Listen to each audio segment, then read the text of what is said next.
thoughts on this, Lisa? Oh, I'm all for it. I actually know quite a few people who have issues in terms of mental health and have tried to get appointments and haven't been able to. And that's obviously no disrespect to the NHS. The NHS is incredible, but they are under a lot of strain. And as you've just said, anything that helps the NHS and also helps the general public, I think is really important. Also, as well, with the way that life is, there's a cost of living crisis. People are under a lot of pressure. And I think the more accessible we can make these kind of services for people, the better. So no, I'm all for it.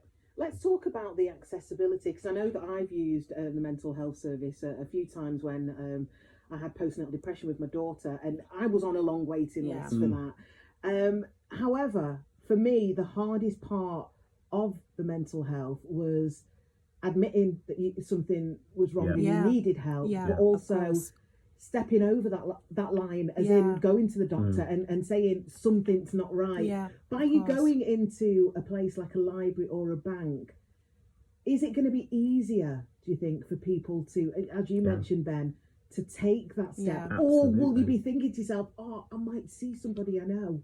There was a talk around this on social media where people were saying, is it going to be a conflict of the services, i.e., you go to a library to study, to read, possibly go to mother and toddler or parent and toddler groups.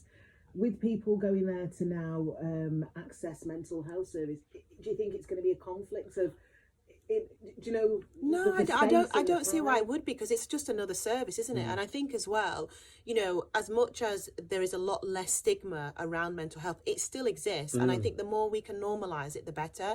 It's perfectly okay not to be okay. Just like if you were physically sick, you would go to a doctor, or you would go to access services.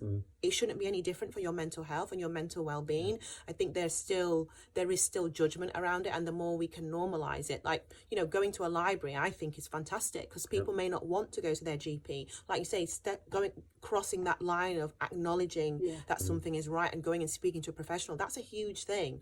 And if we can normalise that by, going to the library or, going somewhere local, I think that's a really, really good thing. The more help and support we can give people, the better.